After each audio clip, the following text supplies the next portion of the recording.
Խնդրում եմ ձեզ հետ մենք բացենք Մատթեոս գիրք, Ավետարան ըստ Մատթեոսի 11-րդ գլուխ եւ կարդում եք 26-րդ համարից։ Գրված է հետեւյալ խոսքերը. Ինձ մոտ եկեք, ամեն վաստակածներ եւ բեռնավորվածներ, եւ ես հանգիստ կտամ ձեզ։ Շարունակում ենք։ Ձեր վրա առեք իմ լուծը եւ ինձանից սովորեցեք, որովհետեւ ես հեզ եմ եւ սրտով խոնար, եւ ձեր անձերի համար հանգստություն կգտնեք։ Եվ մյուս համարը 30-րդ համարը, որովհետեւ իմ լուծը քաղցր է եւ իմ բեռը թեթև։ Փառք Տիրոջը, ասա փառք Տիրոջը։ Այս խոսքերի համար փառք Տիրոջը, որովհետեւ ասում են, տեսեք, բարի լուր է ասում է իմ լուծը, ուզում եմ այս խոսքերը ուշադիր լսես, իմ լուծը քաղցր է, իմ բեռը թեթև։ Եվ անցնենք առաջի խոսքեն Հիսուսը կանչում է մարդկանց, կոչ անում, կանչում է, ասում է, հեյ, ժողովուրդ, ականջ դրեք, հա, հիշում եք։ Հեյ, ժողովուրդ ասում է, կանչում ասում է, ինձ մոտ եկեք, ձայն է տալիս, հա։ Գիտեք են, շատ հետաքրքիր է, որ ու շատ եւ ինչի համար է կանչում, ինչ որ մի բան ամես առաջարկում, ընդհանրապես վաճառականներն են այդպես կանչում, չէ՞։ Ինչ որ մարդիկ, որ ինչ որ օրինակ Իսրայելում որ շուկայի միջով անցնում ենք, այնտեղ հետաքրքիր մի բան կար, իրանց մոտ ընդունված մի երևույթ կար։ Ով ինչ ծախում է, պիտի բարձր գոռա, որ ինքը այդ բանը ծախում է։ Եվ ով ինչքան բարձր է գոռում, հետաքրքիր, ասեք այդ երևույթը, չգիտեմ, դա երևի ինչ որ բան է, էլի, ով բարձր է գոռում, իր մոտ առևտուրը լավն է անում։ Դուք չեք պատկերացնում, այնքան մեզ համար դա վայրենիություն էր, ասեք մենք վախենում ենք այդ գոռգոռոցից։ Բայց իրանց համար դա սովորական երևույթ է, ամեն վաճառող բարձր գոռում է։ Եվ Հիսուսն էլ է մեզ կանչում։ Եվ կանչում է եւ ասում է ինձ մոտ եկեք եւ ասում է ինչը բեռնավորվածներ եւ ավելի ճիշտ վաստակածներ եւ բեռնավորվածներ եւ ես ձեզ հանգիստ կտամ։ Այսօր խոսքը այսպես եմ վերնագրել, եթե ուզում եք կարող եք գրել ձեր մոտ։ Ընտրիր գարան ճանապարհը Ստացիր առույցի վարձքը։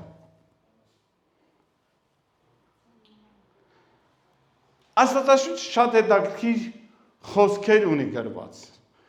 Հիսուսին ներկայացվում է, կարող բացեք Եսա 53-րդ գլխի մեջ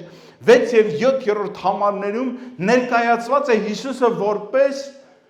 մի գար, որը տանում են մորթելու, բայց նա իր բերանը չի բացում։ Այսինքն խոնարհաբար իր անձը խոնարեցնելով նա համաձայնվում է թշնամու հետ, որը իրան տանում է մորթելու։ Սատանան Հիսուսին տարավ խաչի վրա խաչելու, սպանելու, մտածելով, որ դրանով հաղթանակ ունենալու։ Եվ Հիսուսը լռում էր, չէր հակառակվում, որովհետև գիտեր, որ հաղթանակը իրենն է լինելու։ Այսինքն նաև գառ էր եւ առույց։ Հայտնության գրքի մեջ ասում է, ահա Հուդայի առույցը։ Առույցը հաղթանակներ է ունենում։ Երբ որ Պիղատոսի հետ խոսում էր Հիսուսն ասում է, դու մտածում ես դու իշխանություն ունես ինձ սպանելու, եթե քեզ երկնքից տրված չլիներ։ Երբ որ Պողոսը Պետրոսը կներեք, սուրը բարձրացրեց, խփեց մեկի ականջը կտրեց, հիշում եք։ Հիսուսն ասում է, Պետրոս, մի րոպե, մի փորձիր ինձ պաշտպանես։ Միթե դու չես հասկանում, որ ես կարող եմ հիմա հորս խնդրեմ 12 գունդ։ Եվ երկնքից ուղարկի հրեշտակների գունդ, պատկերացնում եք 12 գունդ հրեշտակների, ասում եմ, երկնքից ուղարկի հենց հիմա բոլորի հարցերը ստեղծեն։ Միթե դու մտածում ես ես չեմ կարող դա անել։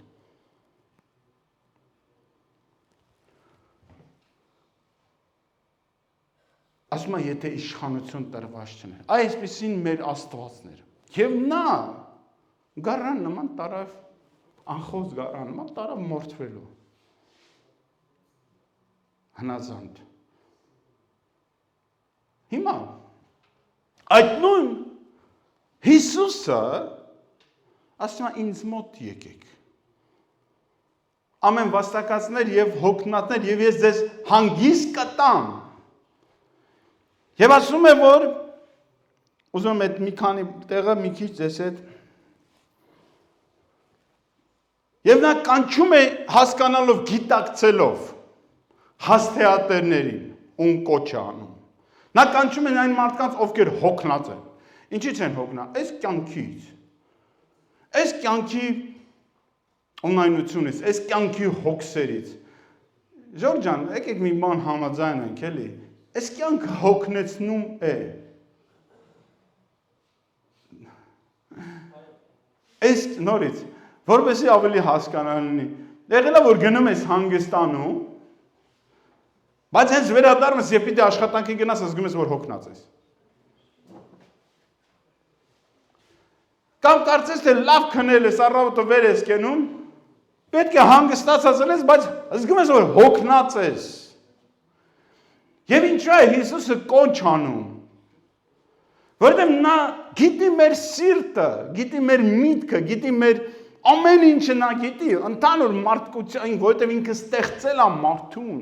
և ընտրություն ա տվել։ Եվ գիտի, որ շատ ժամանակ մենք այնպիսի ճանապարհներով ենք ընթանում, որը մեզ հոգնեցնում է։ Եվ հոգնած մարդը դա նա է, ով երբ որ նրա հոգսերը գերակաշռում են հանգստանալու միջոցները։ Ասեք, մարդիկ կան մտածում են գնանք ծովում հանգստանանք, բայց գնում են գալիս էլի միջոցը, չէ, հանգստանալ, բայց զգում են, որ էլի չհանգստացան։ Ասում են, ուրեմն ավելի թանկանոց տեղ գնանք, ավելի թանկանոց տեղ են գնում, մի քիչ ավելի երկար են գնում, բայց նորից հոգնած են, որովհետև այդ հոգսերը, այդ աշխարհի ունայնությունը գերակշռում է, բոլոր աշխարհի միջոցները, ինչ որ աշխարհը առաջարկում է քեզ հանգստանալ համար։ Եվ Հիսուսը դա գիտակցում է եւ նա մի ուրիշ հանգստանալու ձև է ցույց տալիս մեզ։ Իսկական ճշմարիտ, որի կարիքը մենք իրականում ունենք։ Մենք շատերը մտածում ենք մենք ծով գնալու կամ սանատորիա գնալու եւ այլս այս բաների կարիք ունենք։ Եվ շատերն է ցավոք սրտի եկեղեցու փոխարեն գնում են այդպես հանգստանալ տեղեր։ Առանց մտածելու, որ կոնկրետ այստեղ Հիսուսը կանչում է, ասում է, եկեք ինձ մոտ եւ հանգիստ կգտնեք։ Ինչի ասում կգտնեք, որտեղ ուրիշ տեղ որ ման գաս, չես գտնելու։ Ինչքան ուզես ման արի, չես գտնելու։ Եվ Աստված իմանալով մեր բնությունը, որտեղ ինքն է ստեղծել մեզ, ով կարա Իրանից ավելի լավ ճանաչի մեզ։ Ինքը սա մեր ամբողջ էությունը գիտի, մեր ողնուցուցը, մեր ամեն ինչը, մեր ամեն մի մազը հաշված է նրա համար։ Ինքն էր, որ կյանք փչեց մեր մեջ։ Եվ ընք ամեն ինչ գիտի, եւ նա մեզ առաջարկում է այն ինչ որ ուրիշ տեղից այդ առաջարկը դու չես կարող ստանալ, եթե ցանկանաս էլ։ Եթե շատ էլ խնդրես, աշխարհի ամենամեծ գումարներն է վճարես, դու չես կարող դա ունենալ։ Որովհետև դա միայն Աստծու մոտ կա եւ Աստված կարող է տալ։ Ամեն։ Դե ասում է ինձ մոտ եկեք եւ ես կտամ ձեզ։ Եվ ասում է ձեր վրա վերցրեք իմ լուծը։ Ուզում եմ մի քիչ այս բառի մասին խոսենք։ Այդ 29-րդ համարն է, ինձ վրա ձեր վրա վերցրեք իմ լուծը եւ ինձանից սովորեցեք։ Ուզում եմ այստեղ կանգ առնեմ։ Ինչ է նշանակում ձեզ վրա վերցրեցեք իմ լուծը։ Կարծես թե ինքը կանչում է որ մեզ ինչ որ լուծից բեռից ազատի, բայց փոխարենը մեզ մի ուրիշ լուծ է, մի ուրիշ բեռ է առաջարկում։ Ռուսերեն ասում են շիլնա մылը։ Հա, ասեք ինչ տարբերություն Աստված ջան։ Իհարկե վերջին 30-րդ համարում նա այսպես բացում է փակագծերն ասում, որովհետև իմ լուծը քաղցր է եւ իմ բեռը թեթև, այսինքն գաղտնիքը բացում է։ Բայց առաջին հայացքից դժվար է հասկանալ, եթե մի քիչ չխորանաս դրա մեջ։ Ուրեմն սա շատ կարևոր է, որովհետև որպեսզի լուծը հասկանալի լինի, ուրեմն ռուսերենում համ յարմոյա գրված, համ իգը, բայց հայերեն միայն լուծ բառն է ամենտեղ օգտագործում, որը նաև նշանակում է լուծ վարդապետություն, ուշադիր լսեք, օրենք, քարոզ եւ կշերք, բայց կշերք գիտեք որ կշերքից, այն բան կշերքներից, ոչ թե հիմիկվա էլեկտրոնի կշերքներ, այն երկու կողմանի, հա, նժարով, ամեն, նժարով կշերքներ։ Եվ Հիսուսն ասում է, ձեզ վրա վերցրեք, դրանուն ասում է լուծ է, որպեսզի ավելի լավ հասկանալի լինի, օրենքը արգելում էր երկու տարբեր կենդանիների մի լուծի տակ դնել։ Ուզում եմ բացեք օրինաց, երկրորդ օրինաց 22:10։ Գրված է, որ էշը եւ եզը մեկտեղ վայելուց չգործածես։ Չես կարող դու երկու տարբեր կենդանիներ, տարբեր պարոդներ, տարբեր կենդանիներ, էշ ու ես, ձի ու շուն, չգիտեմ։ Դու չես կարող երկու տարբեր էություն ունեցող կենդանիների մեկ լուծի տակ դնես։ Օրենքը արգելում էր եւ Աստվածաշունչը հետաքրքիր նորից մի տեղել ասում է, որ անհավատների հետ այլախառը լծակից մի լինեք։ Ինչու ասում այդպես։ Որովհետև մենք տարբերվում ենք մեր էությունով։ Եվ ասում անհավատի հետ դու չես կարող մի լծակի տակ լինես։ Ինչու։ Մի հատ բան կա, այդ պիտի պատմեմ այդ առակը, մի հարուստ մարդ տարբեր տեղերից շատ ասենց պարոդիստ է, ցեղական ձի է առնում, ամենալավ արաբական սկակում, այնտեղից ես մի, ամենալավ բերում և իրա ձիերով գնալուց մի ցեխա ջրի մեջ ամտում, ցեխի մեջ ամտում և այդ սայլը չեն կարում քաշեն անեն այդ ձիերը։ Մի աղքատ էլ գալիս է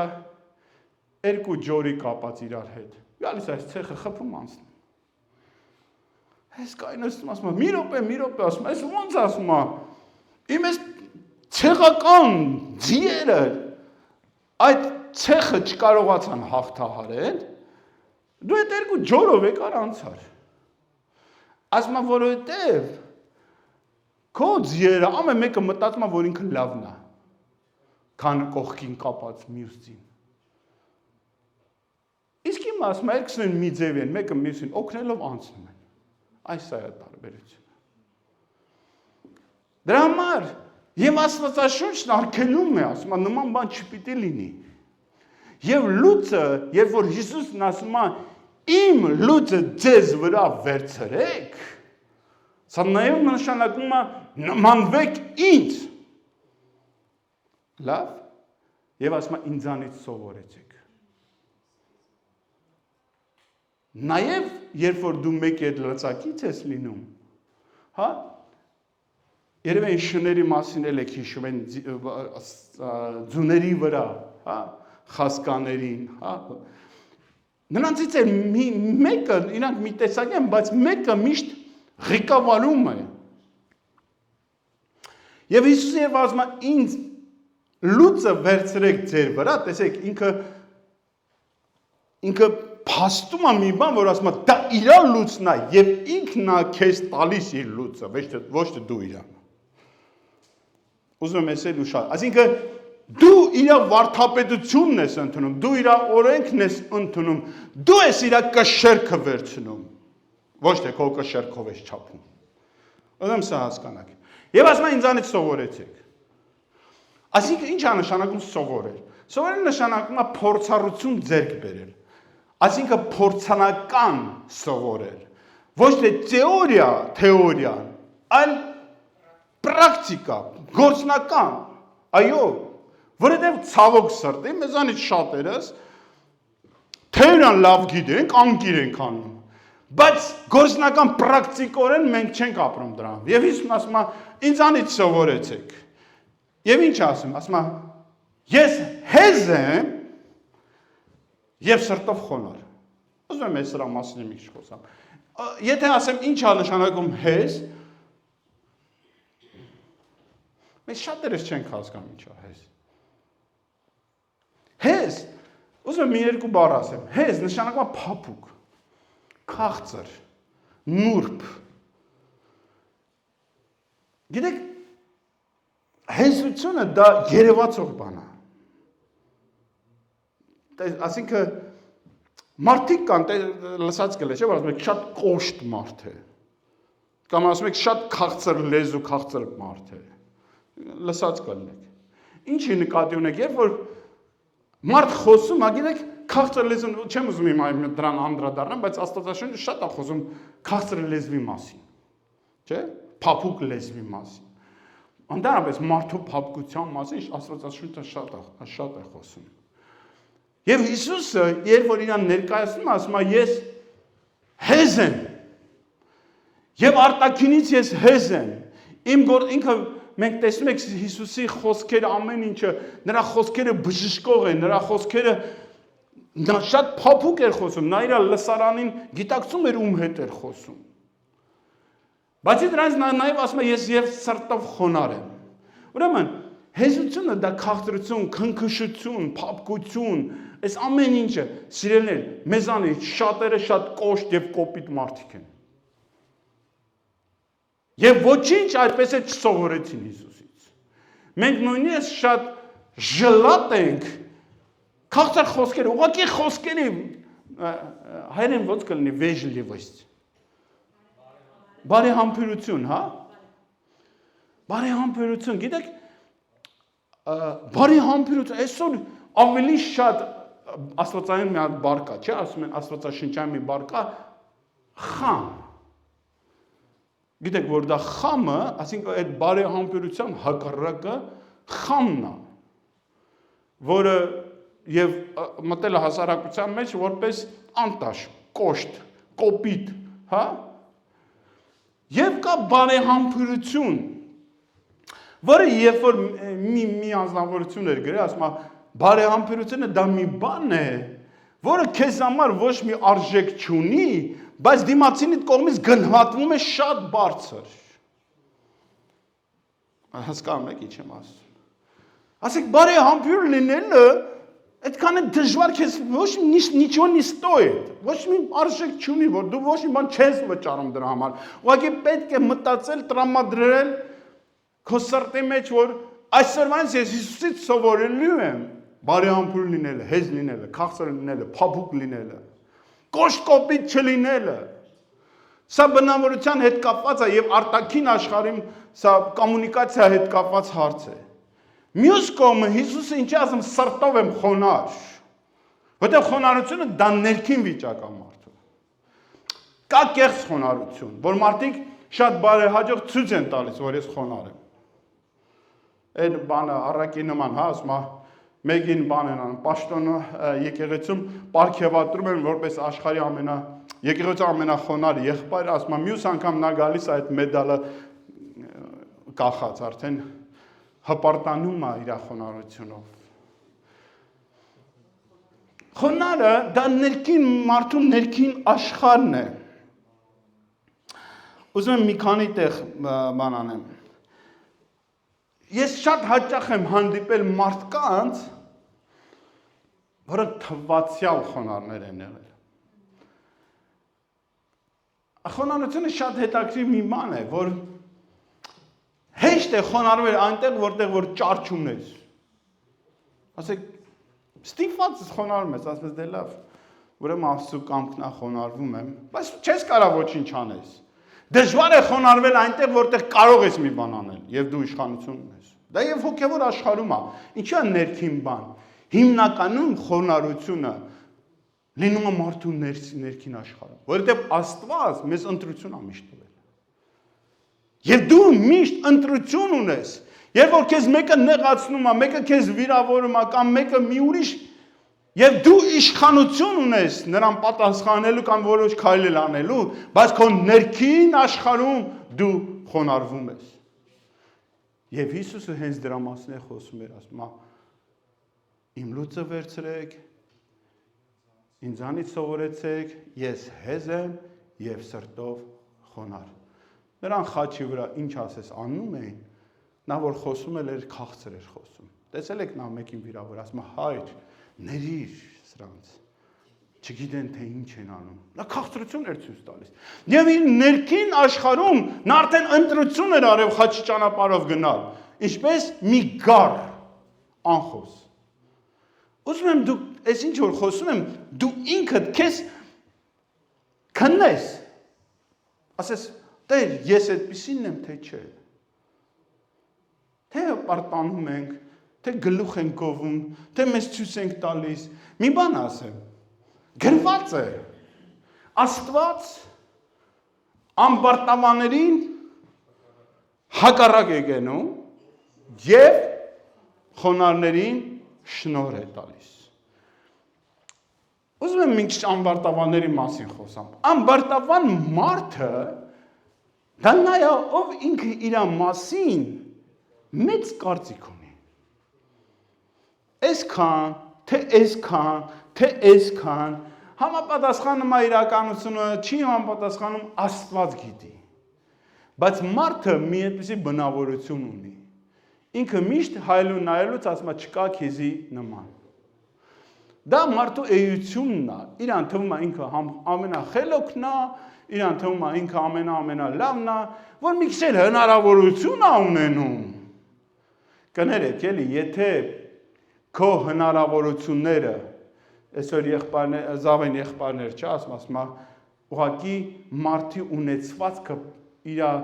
ավելի բացահայտում, փոխում է իր էությունը։ Ժորժ ջան, եթե դու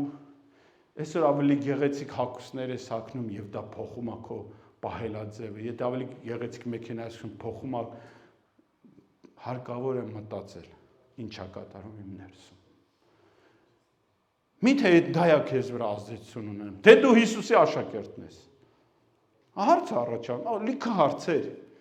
Մենք պետք է շատ խորը քննենք, հասկանանք, որովհետև եթե ես ամբարտավան եմ, եթե ես հպարտ եմ, եթե ես մեծամիտ եմ, եթե ես մեծ կարծիք ունեմ իմ մասին, որ չկա ինձի նմանը, տեսար ոնց քարոզեցի, սաղ դետնին սփռվել էին։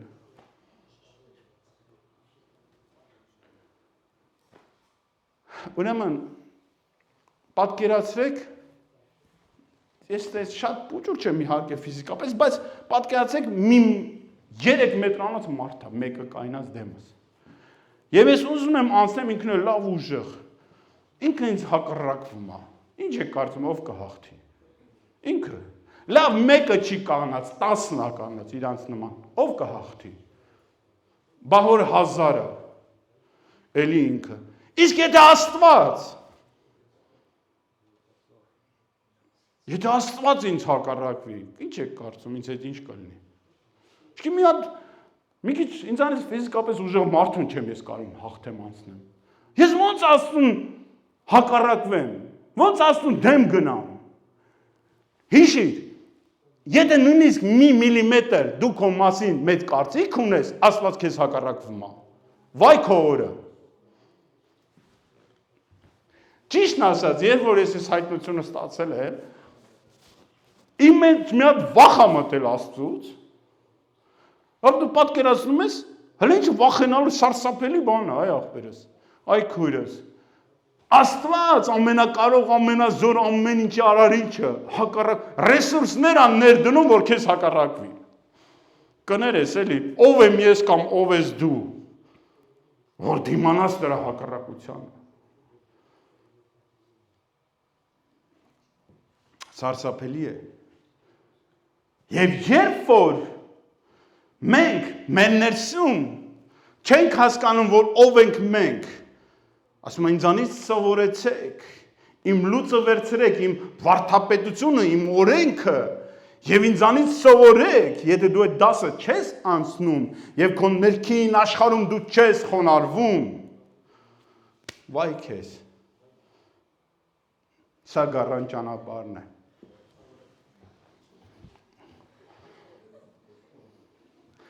Ինչու ընտրեմ գառան ճանապարհը, հարց։ Ինչու ընդհանրապես խոնարհվեմ, հանուն ինչի, խի խոնարհվեմ։ Հենա ինձ մեկն ասեցին, ես 10 անգամ կարամ ավելի պատասխան տամ։ Այսօր կարծում եմ ոչ մեկն է ճարտարախոսության խնդիր չունեն շատերը, որ խոսալնել չգիտեն, իսկուսственный ինտելեկտում ասում են ինքը ինչ որ պետքա պատասխանում է։ Գիտեք, այսօր ամեն ինչը այնքան բան է, մարդիկ մի քիչ սենց աստվածավախությունը կորցրած, այսպես կասեմ։ Ինչից է երևում, որ մարդիկ աստվածավախությունը կորցրած են, որովհետև չկա այդ խոնարհությունը, չկա համբերությունը։ Սիրելիներ, այսօր մի դեֆիցիտ կա, համբերություն։ Դա շատ մեծ խոր դեֆիցիտ է համբերությունը։ Եվ գիտեք, հետաքրքիրն է, որ Աստվածաշունչը առաջնահերթ է մեզ սովորացնում համբերություն։ Եվ Սուրբ Հոգու պտուղի մասին, երբ որ կարդում եք, կտեսնեք, որ այդ հեզությունը, համբերությունը, ժուժկալությունը, դրանք շատ նման բաներ են, որոնք իրար հետ են գործում, բայց կներեք, շատերիս կյանքում դա բացակայվում է։ Այդ դեպքում հարց է առաջանում, վայ ինչով ենք մենք զբաղված։ Ինչ ենք մենք սովորում, թե փորձում ենք հոգևոր այս բեմի այս աստիճանները հաղթարել, բարձրանալ ավելի բարձր տեղերից երևանք, ինչ ենք մենք անում, ինչով ենք զբաղված։ Հանուն ինչի ես պիտի խոնարհվեմ, հանուն ինչի պիտի ես հնազանդվեմ, հանուն ինչի պիտի համաձայնվեմ։ Ախր ճիշտը ես եմ։ Մենք պիտի այս հարցը հաճախ ինքներս մեզ տանք։ Ուզում եմ մի երկու բան ձեզ ասեմ։ Կարող եք նույնիսկ ձեր մոտ նշել։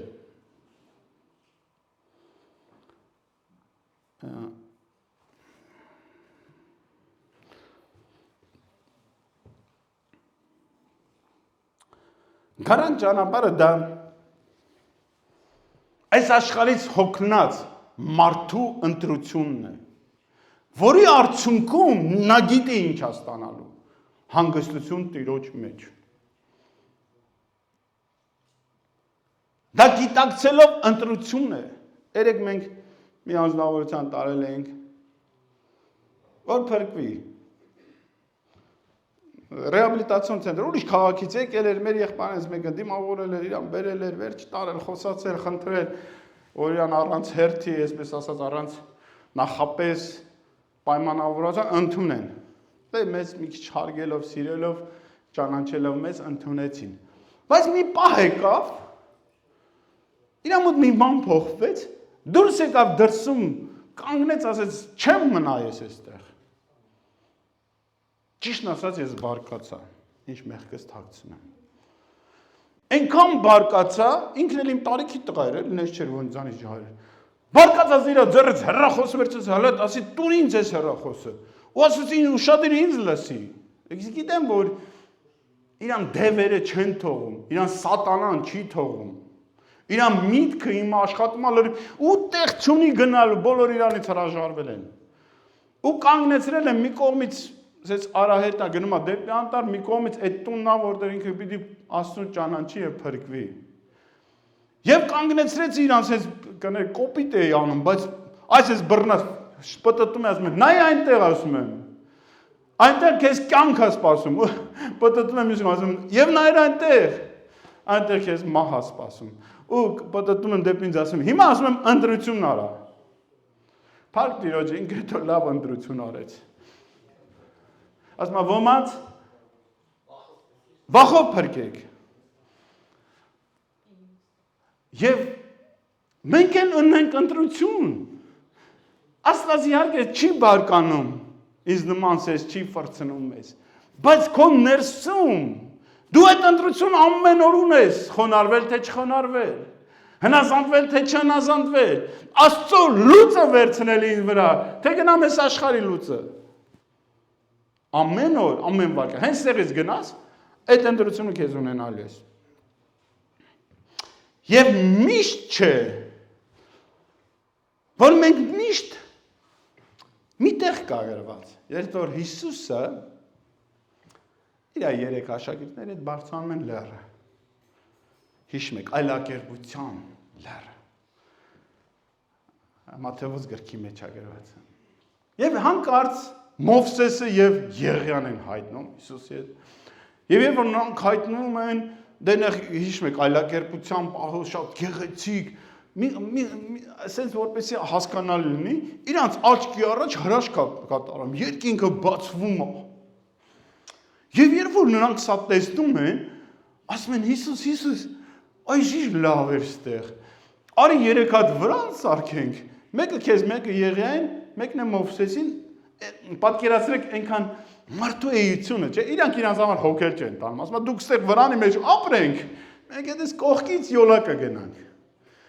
Այն բանի նման է, Աստված ինձ մի ասեղի ծակով նայ, այդ նույն իմաստն է։ Ասեք, հասկանում եք, չէ՞ որ տես չի լինում։ Հիսուսը նրանց ինչ որ պետք է այնտեղ կատարվում, ուզում եմ ուրիշ բանի վրա ձեր ուշադրությունը դարձնեմ։ Երբ որ երկնքից 100 ձայնը իրանք լսում են, մի բան է կատարվում, ինչ է անում։ Նրանք երես վրա փրվում են գետնին աշակերտները։ Սա լեռան վրա, և մենք հոգևորները շատերս մտածում եք, որ քրիստոնյայի կյանքը միշտ լեռան վրա է լինում։ Լինում է, որ մահվան շուքի մեջով ես անցնում, մահի ձորով։ Եվ գիտեք ինչ է կատարվում։ Մահի ձորով անցնելուց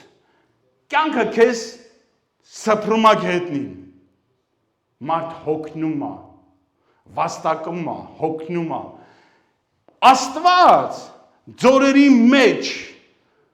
հոգնածներին, ջարդվածներին բարձրացնող Աստված է։ Իսկ լեռների վրա բարձրացնողին իր առաջ գետնին սփռող Աստված է։ Ինչքան բարձրանում ես, այնքան խոնարհվում ես։ Եթե թուլանում ես, կյանքն է քեզ գցում մահվան շուքերի մեջ, Աստված քեզ բարձրացնում է, որովհետև Աստված խոնարհներին շնորհ է տալիս։ Թե չէ բարձրանում են, ասում են, ես աղոթեցի, սաղ բժշկվեցին, ես քարոզեցի, բոլորը ապաշխարեցին, այ քեզ բան։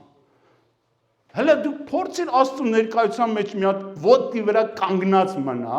հետո ուրիշների համար աղոթիր։ Կարծում եմ հասկանում եք ինչ եմ ասում։ Այդպիսի Աստված ունենք մենք։ Եվ շատ ենք մենք ուզում, որ մենք ենք ուզում այդ առողջի վարձք ունենանք, բայց չես կարող զանց անել գառան ճանապարհը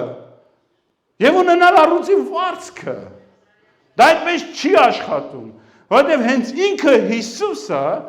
այդ նույն ճանապարհով գնաց եւ ասեց ինձանից սովորեք։ Ես կխնդրեմ 34 րոպե անցել դեռևս։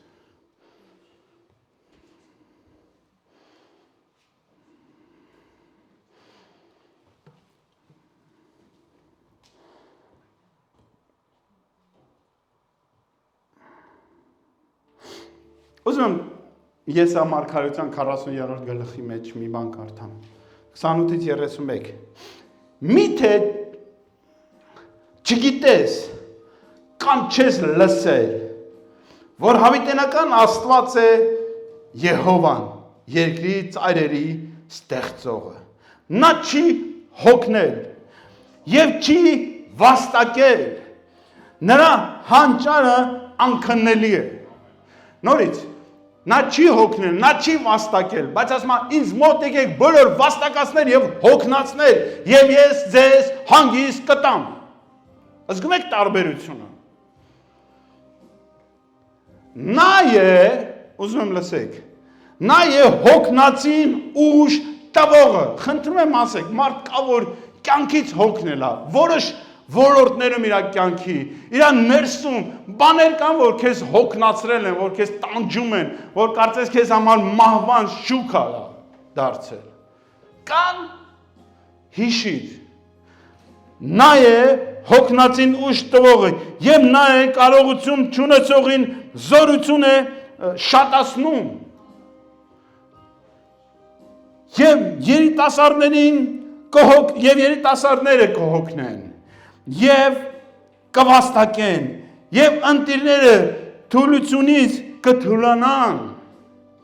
Աշխարհը դա էտեյություն ունի, աշխարհը հոգնեցնում է, կապ չունի։ Քեզ ռեսուրս ունես, երիտասարդ ես, թվում է թե ամեն ինչ կարող ես այդ 20 այդ պատանեկան տարիքում գիտես թե ամենախելոք մի օր հոգնելու ես։ Բայց Տիրոջ ապավինողները կնորոգվեն ուժով, թևերով վեր կսլանան, արծիվների պես կվազեն եւ չեն վաստակել, կգնան եւ չեն հոգնի։ Տիրոջ Աստծուն նորից խնդրում եմ, որ այս բառերը ուղղակի այս բան գեղեցիկ բառեր չթվան։ Տիրոջը ապավինողները, ժողովուրդ ջան, Տիրոջը ստեղ պետք չի ապավինել։ Տիրոջը քեզ պետք է ապավինել, երբ որ գնաս քո կյանքում առօրյա կյանքի մեջ, երբ որ մտնում ես այդ բաների մեջ, այդ իրադարձությունների մեջ, այդ ժամանակ է Տիրոջը պետք է ապավինել։ Պետք չէ այն ժամանակ բերանդ բացես 100 բան ասես, կամ ինչ որ գործողություններ անես։ Հենց այդ ժամանակ պետք է դու ապավինես Աստծուն։ Ասես Աստված ջան, ներսում խաղաղություն պահելով։ Հիշի, խաղաղություն, հանգստությունը, դա նաև խաղաղություն է։ Աստված խաղաղության Աստված է։ Դու հասկացիր, երբ որ դու ուրիշ ճանապարհներով ես գնում, դու կոպիտ ասած Աստծուն վռնդում ես քո կյանքից։ Հասկանաք, դու հակառակվում ես նրան։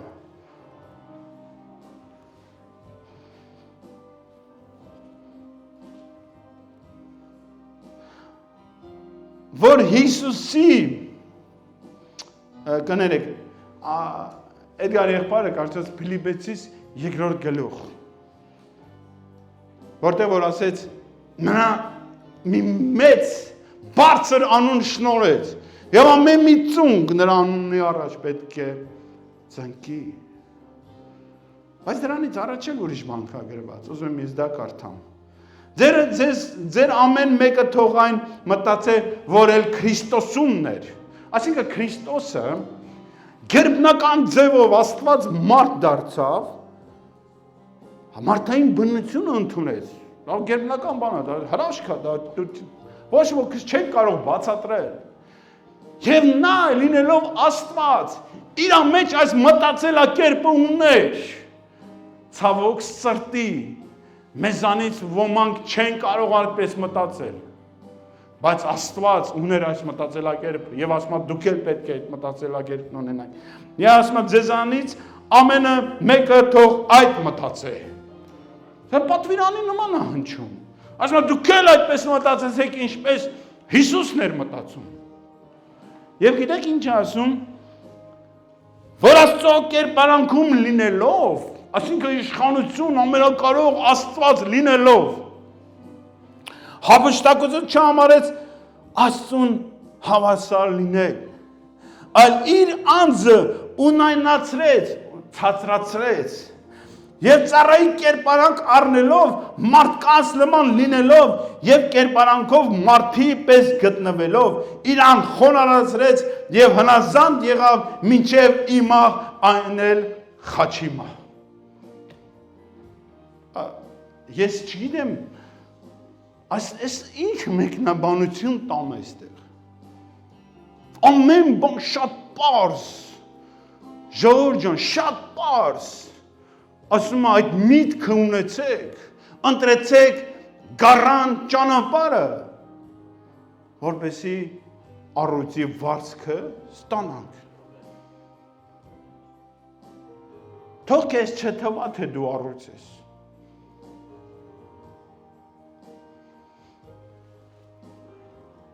Աստվածը խոնարհներին, գառներին առույց դարձնում։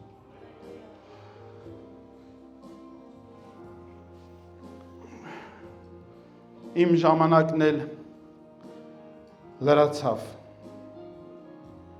Խնդրեմ, որ կանգնենք,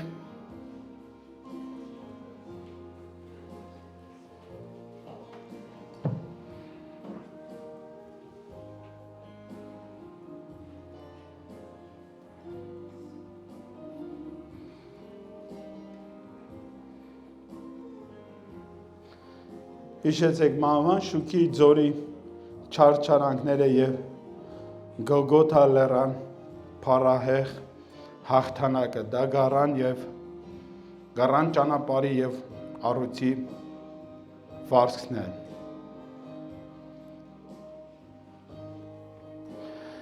Լեռան վրա գետնին սփռող և ձորերում ընկածներին բարձրացրող Աստվածն է մեր Աստվածը։